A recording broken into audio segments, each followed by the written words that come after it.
வணக்கம் sir. Thank you sir. Thank you so much. So வணக்கம் friends. இன்னைக்கு நம்ம பார்க்க போற தலைப்பு என்ன அப்படின்னா, என்லைட்டன்மெண்ட் அப்படின்னு சொல்றது. என்லைட்டன்மெண்டோட தமிழ் அர்த்தம் என்ன அப்படின்னு பார்த்தீங்கன்னா, முக்தி அப்படின்னு அர்த்தம். ஏன்னா நமக்கு ஒவ்வொரு தடவை இந்த ஆன்மீக ரீதியா நம்ம பார்க்கும் போதெல்லாம் ஒவ்வொரு சமயம் நமக்கு மக்கள் என்ன சொல்லுவாங்கன்னா, முக்தி அடைந்து விட்டேன், முக்தி அடைந்து விட்டேன் அப்படின்னு சொல்லிட்டே இருப்பாங்க. ஸோ ஒரு டைம் புத்த பூர்ணிமா செலிப்ரேஷன்ஸுக்கு நான் பிரமிட் வேலி இன்டர்நேஷனல் பெங்களூரு போயிருந்தப்போ பத்ரிஜி ஒரு விஷயத்த சொன்னாரு. என்ன அப்படின்னா, enlightenment after enlightenment after enlightenment after enlightenment after enlightenment அப்படின்னு சொன்னாரு. ஏன்னா அது வரைக்கும் நான் எப்படி கேட்டிருக்கேன், எப்படி நான் தெரிஞ்சு வளர்ந்தேன், என்ன புரிஞ்சு நான் வளர்ந்தேன் அப்படின்னா, என்லைட்டன்மெண்ட் முக்தி அடைந்து விட்டேன் அப்படிங்கிறத சொல்லி சொல்லிதான் நான் கேட்டு கேட்டு நான் வளர்ந்திருக்கேன். ஸோ என்லைட்டன்மெண்ட்னா என்ன அர்த்தம் அப்படிங்கறது எனக்கு தெரியாது.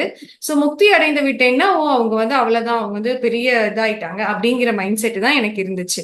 ஸோ பத்ரிஜி எப்போ இந்த வார்த்தையை சொன்னாரோ, என்லைட்டன்மெண்ட் ஆஃப்டர் என்லைட்டன்மெண்ட் ஆஃப்டர் அப்படின்னு சொல்றப்போ சொன்னதுக்கு அப்புறமா ஐ ஸ்டார்டட் பாண்டரிங்.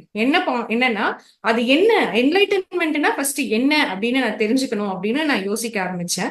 அப்போ என்லைட்டன்மெண்ட் தான் நான் அடைய வேண்டிய நிலையா அப்படின்னு சொல்லி பார்க்கும்போது அதை பத்ரிஜி உடைக்கிறாரு. ஒரு நிலையிலிருந்து அடுத்த நிலை, அடுத்த நிலை, அடுத்த நிலை நம்ம போய்கிட்டே இருப்போம். அப்போ இது ஒரு ஒரு ஒரு ஒரு ஒரு பயணம் பண்றோம், ஒரு ஊரை அடைஞ்சிட்டோம் அப்படிங்கிறது கிடையவே கிடையாது. இது ஆன்மாவினுடைய தொடர் பயணம் தான் இது. சோ இந்த பயணத்துக்கு எல்லையே கிடையாது. ஒரு நிலையிலிருந்து அடுத்த நிலைக்கு ஆன்மா தன்னுடைய பரிணாம வளர்ச்சியை அதை அடைஞ்சுக்கிட்டே இருக்கும் அப்படிங்கிறது எனக்கு புரிஞ்சுது. சரி, அப்படின்னா ஒரு நிலையில இருந்து இன்னொரு நிலைக்கு நம்ம தொடர்ந்து அந்த பரிணாம வளர்ச்சிக்குள்ள நம்ம போய்கிட்டே இருக்கோம். சோல் இவால்வ் ஆகிக்கிட்டே இருக்கு அப்படிங்கிறத நமக்கு தெரிஞ்சிருச்சு. சரி, இப்போ அடுத்த கேள்வி எனக்குள்ள வந்தது என்ன அப்படின்னா, அப்ப இந்த என்லைட்டன்மெண்ட் அப்படின்னா என்னுடைய டே டு டே லைஃப்ல எனக்கு புரியல. அப்போ அதை நான் எப்படி புரிஞ்சுக்கிறது? அப்போ என்லைட்டன்மெண்ட் அப்படிங்கிறது அதுக்கான அர்த்தம் என்ன அப்படின்னு சொல்லி நான் எனக்குள்ளேயே நான் கேள்வி கேட்டுக்கிட்டதுக்கு அப்புறமா அதுக்கான அர்த்தம் என்ன அப்படின்னு எனக்கு புரிஞ்சுது அப்படின்னா, அண்டர்ஸ்டாண்டிங். அதாவது முக்தி என்றால் புரிதல் அப்படிங்கிறது எனக்கு புரிஞ்சுது. சோ முக்தி என்றால் என்ன அப்படின்னு கேட்டாங்கன்னா, நம்ம துணிஞ்சு தைரியமா ஒரு வார்த்தையை சொல்லலாம். அதுக்கான அர்த்தம் என்ன அப்படின்னா புரிதல் அப்படிங்கிறது தான். சரி, புரிதல் அப்படிங்கிறது ஒரு இடத்துலதான் நடக்குதா அப்படின்னா இல்ல, பல இடங்கள்ல நடக்குது. அது பல நிலைகளை கடந்து வந்துகிட்டே இருக்கு அப்படிங்கிறது தான். ஒரே இடத்துலயோட ஒரு அர்த்தம் புரியறது இல்லை. அப்ப 26 வருஷத்துக்கு முன்னாடி நான் தியானத்துக்கு வந்தப்போ தியானம் அப்படிங்கிறதுக்கான புரிதல் வேற மாதிரி இருந்துச்சு. இன்னைக்கு எனக்கு வேற மாதிரி இருக்கு. இன்னும் 10 வருஷம் ஆகும்போது எனக்கு இன்னும் வேற மாதிரி புரியும். சோ இப்ப என்னோட புரிதல் அப்படிங்கிறது ஒரே இடத்துல நிக்கல, ஒரு இடத்துல இருந்து இன்னொரு இடத்துக்கு போய்கிட்டே இருக்கு. சோ அந்த புரிதலுக்கு தான் என்ன சொல்றாங்கன்னா, ஒரு அடுக்கு அடுத்த அடுக்கு அடுத்த layers of understanding, layers of enlightenment அப்படின்னு சொல்றாங்க. ஓகேவா? லேயர்ஸ் ஆஃப் என்லைட்டன்மெண்ட் அப்படின்னா லேயர்ஸ் ஆஃப் அண்டர்ஸ்டாண்டிங் அப்படின்னு அர்த்தம்.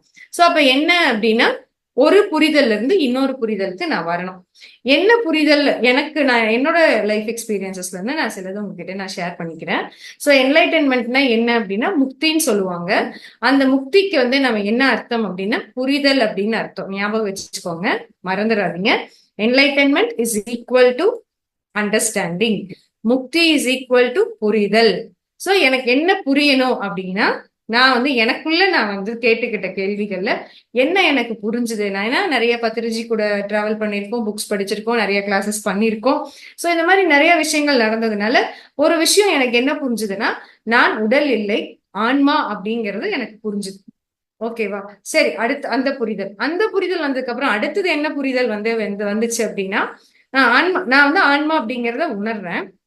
அடுத்தது என்ன புரிதல் வந்ததுன்னா, ஆன்மாக்கு அழிவுங்கிறதே கிடையாது அப்படிங்கிறது எனக்கு புரியுது. ஓகேவா? அந்த புரிதல் வந்ததுக்கு அப்புறமா எதுக்காக ஆன்மாக்கு இத்தனை எக்ஸ்பீரியன்சஸ் அது தேவைப்படுது அப்படிங்கிறது எனக்கு நிச்சயமா இந்த கேள்வி எனக்குள்ள இருந்துச்சு. அப்போ நிறைய தியானம் பண்ணி பண்ணி நிறைய புத்தகங்கள் வாசிச்சு வாசிச்சு என்னுடைய லைஃப்ல வந்த நிறைய அனுபவங்கள் மூலமா, அனுபவங்கள்னா நல்லதும் இருக்கு கெட்டதும் இருக்கு, நிறைய அனுபவங்கள் மூலமா நான் வந்து என்ன புரிஞ்சுக்க ட்ரை பண்ணேன் அப்படின்னு, என்ன எதுக்கு இந்த அனுபவங்கள்லாம் வருது அப்படின்னு சொல்லி பார்க்கும்போது, அப்ப இந்த ஆன்மா வந்து ஏன் இந்த மாதிரி அனுபவங்களை அது சேகரிக்குது அப்படிங்கிற ஒரு இது வந்துச்சு. அப்போ அந்த கேள்வி எனக்குள்ள வந்தது.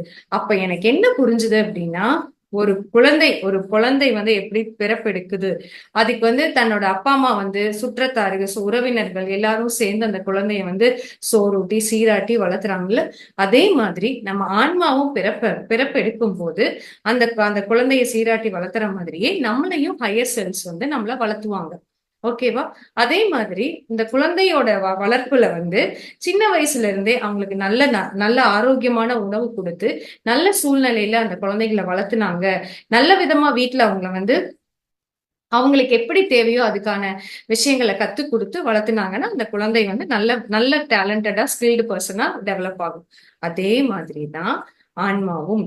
அப்படின்னா என்ன? ஆன்மாக்குள்ள அத்தனை, அதாவது ஒரு கடவுள்னு யார சொல்றோம்? அத்தனையும் தெரிஞ்சவங்களதான் கடவுள்னு சொல்றோம். அந்த கடவுளோட ஒரு துளி தான் நாம. கடவுளுக்குள்ள இருக்கிற எல்லா விஷயமும் எல்லா ஆன்மாக்குள்ளயும் அது இருக்கு. ஆனா அது என்ன பண்ணணும் அப்படிங்கிறப்பதான் எனக்கு அடுத்த கேள்வி வந்துச்சு. ஃபர்ஸ்ட் எனக்கு என்ன புரிஞ்சுதுன்னா, நான் ஆன்மாங்கிறது எனக்கு புரிஞ்சுது. ரெண்டாவது வந்து புரிதல், ஒரு என்லைட்டன்மெண்ட். ஓகே, அடுத்த என்லைட்டன்மெண்ட் என்ன நடக்குது? ஆன்மாக்கு அழிவே இல்லை அப்படிங்கிறது வருது. மூணாவது, எதுக்காக இந்த மாதிரியான அனுபவங்களை இந்த ஆன்மா சேகரிக்குது அப்படின்னு சொல்லி எனக்குள்ள கேள்வி வந்துச்சு. அடுத்த புரிதலுக்குள்ள, அடுத்த என்லைட்டன்மெண்ட்டுக்குள்ள நான் போறேன். அப்போ என்ன வருது அப்படின்னா, நான் என்னோட அனுபவங்களை நான் தள்ளி இருந்து நான் பாக்குறேன், அப்சர்வ் பண்றேன். நான் தள்ளி இருந்து நான் பாக்குறேன். நான் சொன்னோம்ல, சுய மதிப்பீடு, செல்ஃப் இன்ட்ரோஸ்பெக்ட் பண்ணி பாக்குறது, நம்மள நாமளே செல்ஃப் அனலைஸ் பண்ணி பாக்குறது, நம்ம எப்படி பேசுறோம், எப்படி இயங்குறோம் அப்படிங்கறதெல்லாம் பார்க்கும்போது, ஏன் இவ்வளவு விதவிதமான அனுபவங்களை நம்ம சேகரிக்கிறோம் அப்படின்னு சொல்லி பார்க்கும்போது, அந்த ஒவ்வொரு அனுபவத்துக்கு பின்னாடி இருக்கக்கூடிய பாடம் என்ன, நான் என்ன கத்துக்கிறேன் இந்த அனுபவங்கள் மூலமா அப்படின்னு சொல்லி நான் பார்க்கும்போது, ஒவ்வொரு அனுபவத்தின் மூலமா ஒரு இடத்துல என்னுடைய மன உறுதி அதிகமாகுது. ஒரு இடத்துல எனக்கு மத்தவங்களுக்கு நான் மரியாதை கொடுக்கணுங்கிறத நான் கத்துக்கிறேன். ஒரு இடத்துல பணிவுங்கிற விஷயத்த நான் கத்துக்கிறேன். ஒரு ஒரு இடத்துல மத்தவங்களுக்கு வந்து ட்ரஸ்ட் வர்தியா நான் இருக்கணும், அதாவது உண்மையான நண்பனா நான் இருக்கணும், நண்பரா இருக்கணும் அப்படிங்கிறது எனக்கு புரியுது. சோ இப்படி ஒவ்வொன்னா நடக்க நடக்க எனக்கு என்னையே நான் தள்ளி இருந்து பார்க்கும்போது எனக்கு என்ன புரிஞ்சுது அப்படின்னா, கடவுள்னா சொல்றாங்க அந்த கடவுளுக்குள்ள இருக்கிற அத்தனையுமே மனித ஆன்மாக்குள்ள இருக்கு அப்படின்னு சொல்றாங்க. அப்ப அந்த ஒளிஞ்சுகிட்டு இருக்கிற, புதைஞ்சு கிடக்கிற ஞானங்களை, ஆற்றலை, திறன்களை தட்டி எழுப்பணும் அப்படிங்கிறது தான். அந்த தட்டி எழுப்புறதுக்காக தான் நம்ம மனித பிறப்புகளா நம்ம எடுக்கிறோம். அந்த மனித பிறப்புகள் எடுக்க எடுக்க ஆன்மாக்குள்ள புதைஞ்சு கிடக்கூட அந்த கடவுளுக்கு நிகரான அனைத்து திறன்களையும், அனைத்து ஸ்கில்ஸையும் தட்டி எழுப்புறதுக்காக தான் நம்ம லைஃப்ல நிறைய நிறைய அனுபவங்களை நம்ம சேகரிக்கிறோம் அப்படிங்கிறது எனக்கு புரிஞ்சுது. சோ அடுத்த என்லைட்டன்மெண்ட். ஓகேவா friends? So enlightenment after enlightenment அப்படின்னா இப்படிதான் எனக்கு நடந்துச்சு. சரி, ஓகே. அப்போ இது அடுத்த கேள்வி எனக்குள்ள வந்தது என்ன அப்படின்னு சொல்லி பாத்தீங்கன்னா, எப்படி வந்து இதை அட்மினிஸ்ட்ரேட் பண்றாங்க? இது வந்து இவ்வளோ ஆன்மாக்கள் இருக்காங்க, இத்தனை உலகங்கள் இருக்கு, எப்படி இது எல்லாத்தையும் நிர்வகிக்கிறாங்க அப்படிங்கிற கேள்வி எனக்குள்ள வந்துச்சு. ஓகேவா? அதுக்கு வந்து வந்த எனக்கு வந்த புரிதல், என்லைட்டன்மெண்ட், முக்தி என்ன அப்படின்னா, இது அத்தனையும் பக்கா சயின்ஸ். அந்த சயின்ஸ் இது பக்கா அறிவியல். அந்த அறிவியலுக்கு பேரு தான் ஆன்மீக அறிவியல், ஆன்மீக விஞ்ஞானம் அப்படிங்கிறது. ஓகேவா ஃப்ரெண்ட்ஸ்? சோ அந்த ஆன்மீக அறிவியல், அந்த ஆன்மீக விஞ்ஞானம் அப்படிங்கிறத நம்ம கத்துக்கிட்டோம் அப்படின்னா இது ஈஸியா புரியும். அதுல முக்கியமான பாடம் என்ன அப்படின்னா கர்ம விதி. இந்த பூமியில கர்ம விதி அப்படிங்கிறத வச்சுதான் மொத்த இயக்கத்தையும் இயக்கிக்கிட்டு இருக்காங்க அப்படிங்கிறது. சோ அந்த கர்ம விதி பத்தி நம்ம தரவா அண்டர்ஸ்டாண்ட் பண்ணிக்கிட்டோம் அப்படின்னா நிச்சயமா நாமளே எப்படி இயக்கணுங்கிற அறிவு நமக்கு வேலை செய்ய ஆரம்பிச்சிடும். ஓகேவா ஃப்ரெண்ட்ஸ்? இது எனக்கு வந்து அடுத்த புரிதல், அடுத்த என்லைட்டன்மெண்ட். ஓகேவா?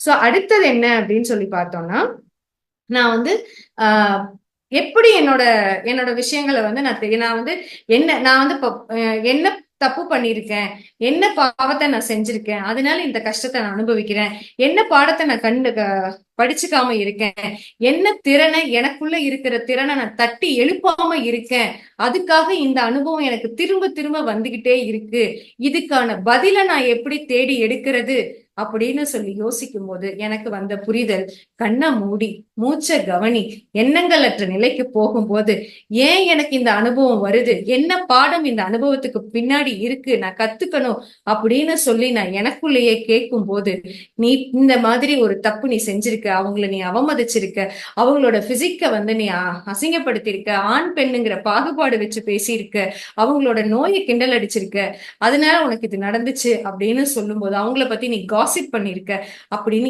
ஏதாவது ஒரு ஆன்சர் எனக்குள்ள வரும்போது எனக்கு என்ன புரியுதுன்னா, அந்த தப்பை நீ எந்த இடத்துலயும் நம்ம செய்யக்கூடாதுங்கிற புரிதல், அந்த எஜுகேஷன், அந்த கல்வி எனக்கு கிடைக்குது, அதனால என்னை நானே கரெக்ட் பண்ணிக்கிறேன், என்னையே நான் தூய்மைப்படுத்திக்கிறேன் அப்படிங்கிறது தான் அடுத்த வந்து என்லைட்டன்மெண்ட். ஓகேவா ஃப்ரெண்ட்ஸ்? சோ இதுதான் என்லைட்டன்மெண்ட் ஆஃப்டர் என்லைட்டன்மெண்ட். ஓகே, அடுத்தது வந்து அடுத்த கேள்வி எனக்குள்ள வந்துச்சு. என்ன அப்படின்னா, அப்போ என்லைட்டன்மெண்ட் அப்படிங்கிறது இந்த பூமியோட நின்னு போயிருமா, இந்த பூமியில வாழ்ற வரைக்கும் தான் எனக்கு அந்த என்லைட்டன்மெண்ட் இருக்குமா, அப்போ அதுக்கப்புறம் இந்த என்லைட்டன்மெண்ட்ங்கிறதுக்கு வேலை இல்லையா, அப்போ அதுக்கப்புறம் நான் போய் ஜாலியா ரிலாக்ஸ்டா இருக்கலாமா அப்படின்னு சொல்லி பார்க்கும்போது, அப்ப வந்து கிடையாது அப்படின்னு சொல்லி எனக்கு ஆன்சர் வந்துச்சு. எப்படின்னா, நான் வாசிக்கிற புத்தகங்கள் மூலமா தான் எனக்கு ஆன்சர் கிடைச்சது. அப்படி நான் படிச்ச புக்ஸ் வந்து என்னன்னா, மெசேஜஸ் ஃப்ரம் 40 மாஸ்டர்ஸ் அப்படிங்கிற ஒரு புக்கு. அந்த புக்ல வந்து நிறைய மாஸ்டர்ஸ், 40 மாஸ்டர்ஸ் அவங்களோட மெசேஜஸ கொடுத்திருப்பாங்க. அதுல வந்து ஒவ்வொரு மாஸ்டர்ஸும் வந்து என்னென்ன வேலைகள் அவங்க வந்து அவங்க பாடி வெக்கேட் பண்ணதுக்கு அப்புறமா என்னென்ன வேலை பாக்குறாங்க அப்படிங்கிறத வந்து அவங்க அதுல சொல்லியிருப்பாங்க. சோ அப்போ என்ன புரிஞ்சுது அப்படின்னா, அந்த புக்கை படிக்கும் போது எனக்கு அடுத்த புரிதல் என்ன அப்படின்னா, இந்த பயணம் வந்து இதோட முடிஞ்சு நான் ரிலாக்ஸ் ஆகுறது அப்படிங்கிறது இல்ல, இதுல என்னையோட தகுதியை நான் மேம்படுத்திக்க அதுக்குண்டான பணிகள்ல என்ன நானே உட்புகுத்திக்கலாம், இல்ல ஈடுபடுத்திக்கலாம், இல்ல எனக்கு வழங்கப்படும் அந்த பதவியை நான் திருப்பியும் நான் நல்ல விதமா செய்யணும் அப்படிங்கிறது தான் அந்த இடத்துல புரிஞ்சுது. சோ அங்க நான் கோமதியாவே வேலை பார்ப்பேனா அப்படின்னா நான் சொல்ல முடியாது. ஒரு ஆன்மாவா நான் என்ன பண்றேன், என்னையே என்னோட அந்த விஷயத்துல வந்து என்னையே நான் வந்து மெருகேத்திக்க என்னோட எண்ணங்களை தூய்மைப்படுத்த என்னுடைய வார்த்தைகளை நான் தூய்மைப்படுத்த என்னுடைய உணர்வுகளை நான் வந்து சமநிலைப்படுத்தி வேலை பார்க்க அடுத்த உலகங்களுக்கு நம்ம போகும்போதும் நம்மளோட சிறந்த பணிகளை நமக்கு செய்யறதுக்கான வாய்ப்புகளை நம்மளோட குருமார்கள் நமக்கு கொடுப்பாங்க, நம்மளோட உயர்ந்த ஆன்மாக்கள் நமக்கு கொடுப்பாங்க அப்படிங்கிறது எனக்கு புரிஞ்சுது. ஓகேவா? அதே மாதிரி இன்னொரு என்லைட்டன்மெண்ட் என்ன அப்படின்னா, இது வந்து எனக்கு ரொம்ப ஒரு ஐ ஓப்பனிங்கா இருந்தது. என்ன அப்படின்னா, நான் வந்து எப்பவுமே நம்ம வந்து என்ன பண்ணுவோம்னா, ஒரு குரு இருப்பாங்க, அவங்க கீழே வந்து எல்லாருமே சிஷ்யர்கள் அப்படின்னு வந்து வச்சிருப்பாங்க. அவங்கள வந்து ஃபாலோவர்ஸ் இல்ல டிசைபிள்ஸ் அப்படிங்கிற மாதிரி இருப்பாங்க. ஆனா பத்ரிஜி மட்டும் எப்பவுமே என்ன பண்ணுவாருன்னா, எல்லாத்தையும் காட்ஸ், கோ கிரியேட்டர்ஸ் அப்படின்னு சொல்லி கூப்பிடுவார்.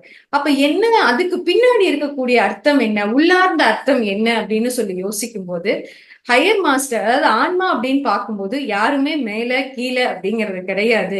ஒவ்வொருத்தரும் தனித்துவம் வாய்ந்த ஆன்மாக்கள். அவங்க ஒவ்வொருத்தர்கிட்ட இருந்தும் கத்துக்கிறதுக்கு நம்ம தயாரா இருக்கணும். யாரையும் குருன்னு சொல்லி அவங்கள தள்ளி வச்சிடக்கூடாது. அது ஒண்ணு. நமக்கே நாம குரு, நம்ம வந்து பெரிய குரு அப்படிங்கிற அந்த லேபிள்குள்ளேயும் நம்ம சிக்கிக்க கூடாது. நாம சக ஆன்மாக்களா இயங்குறதுக்கு நம்மளுக்கு தெரியணும் அப்படிங்கிறது தான் அந்த இதுல இருந்து நான் புரிஞ்சுக்கிட்ட ஒரு விஷயம். சோ இப்படி ஒவ்வொரு இடத்துலயும் ஒவ்வொரு அனுபவங்கள் மூலமா ஒவ்வொரு வார்த்தைகள் மூலமாவும் இந்த புரிதல் வந்து அடுத்தடுத்த நிலைக்கு கொண்டு போய்கிட்டே இருக்கு. சரி, இதெல்லாமே புரிஞ்சிச்சு, எல்லாம் தெரிஞ்சிருச்சு அப்படின்னா அடுத்தது எங்க வந்து நின்னுச்சு அப்படின்னா, என்னுடைய அன்றாட வாழ்க்கையில என்னுடைய பணிகளை நான் எப்படி செய்யணும் அப்படின்னு சொல்லி யோசிக்கும் போது, என்னோட பணிகளை சிறப்பா நான் செய்யறதுக்கு இந்த ஆன்மீக விஞ்ஞானம் அப்படிங்கறது எனக்கு எப்படி உதவி பண்ணுது அப்படின்னு சொல்லி யோசிக்கும் போது, அந்த கேள்வி எனக்குள்ளேயே கேட்கும் போது எனக்கு வந்த பதில் என்ன அப்படின்னா, நான் என்ன கத்துக்கிறனோ என்னுடைய அன்றாட வாழ்க்கையில அதை நடைமுறைப்படுத்தணும், அப்ளிகேஷனுக்குள்ள போகணும், அப்ளை பண்ணணும் அப்படிங்கறது எனக்கு புரிஞ்சுது. அப்படின்னா என்ன அப்படின்னா, நோ காசிப் அப்படின்னு சொல்லுவாங்க. நோ காசிப் அப்படின்னா 100% நோ காசிப் பண்றதுக்கு நான் ரெடியா இருக்கேன். அதாவது புறம் பேசவே கூடாது அப்படிங்கிறத நான் 100% பிராக்டிஸ் பண்ணணும். அப்படின்னா தான் என்னோட எனர்ஜி வந்து சேவ் ஆகும். அதே மாதிரி கம்பேர் பண்ணக்கூடாது அப்படின்னு சொன்னாங்கன்னா, எந்த சூழ்நிலையிலையும் நான் யார் கூடவும் என்ன கம்பேர் பண்ணிக்கவே கூடாது.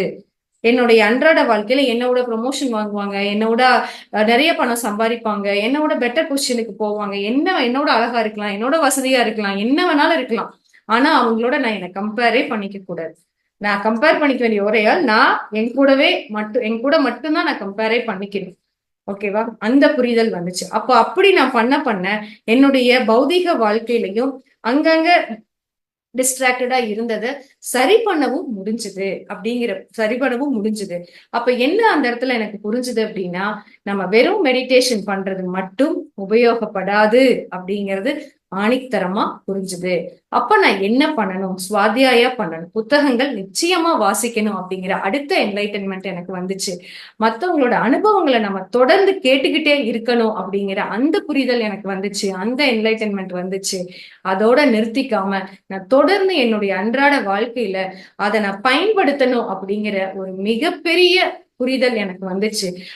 என்னைக்கு அந்த அப்ளிகேஷனுக்குள்ள நான் கொண்டு போக ஆரம்பிச்சனோ அப்பதான் என்னோட அடுத்த நிலைக்கான புரிதல் நிறைய வர ஆரம்பிச்சது. ஒன்னொன்னா புரியவும் ஆரம்பிக்குது. அதோட என்னோட திறன்களும் என்னால டெவலப் பண்ணிக்க முடியுது. இதனால இந்த அனுபவங்கள் மூலமா நம்ம நிறைய ஃப்ரெண்ட்ஸுக்கும் நம்ம வந்து சர்வீஸ் அப்படிங்கிறதுல நம்ம நிறைய பேருக்கு இதை கொண்டுட்டு போயும் சேர்க்க முடியுது. அதனால நிறைய பேர் பெனிஃபிட் ஆனவங்களும் இருக்காங்க. சோ இதுல வந்து என்னோட அன்றாட வாழ்க்கையில மெடிடேஷன் அப்படிங்கிறது ஒரு மிகப்பெரிய கருவி. அந்த கருவியின் மூலமாகவும், சுவாத்தியாய சஜன சங்கத்தியம் மூலமாகவும், கான்டெம்ப்ளேஷன் மூலமாகவும், அப்ளிகேஷன் ரிஃப்ளெக்ஷன் மூலமாகவும் தினம் தினம் ஒரு விஷயத்த கத்துக்கிட்டே இருக்கோம். தினம் தினம் ஒரு புரிதல் வந்துகிட்டே இருக்கு. ஒவ்வொரு சமயமும் ஒவ்வொரு அனுபவம் வரும்போதும் புது புது பாடங்களை நமக்கு வந்து தினம் தினம் புரிதல் வந்துகிட்டே இருக்கு. இதுக்கு வந்து எல்லையே இல்லை அப்படிங்கிறதும் நல்லாவே புரிஞ்சுது. சோ அந்த பயணத்துல வந்து ஒரு நல்ல பயணியா டிராவல் பண்ற அளவுக்கு மனசு வந்து திடம் ஆயிக்குச்சு. அதை டிராவல் பண்ற அளவுக்கு அந்த அக்செப்டன்ஸ், ஏற்றுக்கொள்ளும் மனப்பக்குவமும் வந்திருக்கு. சோ அப்படி போகும்போது லைஃப் ரொம்ப ஈஸியா இருக்கு, இலகுவா இருக்கு. சோ என்லைட்டன்மெண்ட் அப்படிங்கிறதுக்கு எல்லை கிடையாது. Enlightenment is a process. அது முக்தி என்பது ஒரு செயல்முறையை தவிர அது ஒரு டெஸ்டினேஷன், ஒரு எல்லை அப்படிங்கிறது கிடையாது அப்படிங்கிறது தான். So enlightenment is equal to understanding. முக்தி என்றால் புரிதல் என்பதே அதற்கான அர்த்தம் அப்படிங்கிறது தான். இவ்வளவு நேரம் பொறுமையா கேட்டவங்க எல்லாருக்கும் நன்றி, வணக்கம். Thank you so much friends.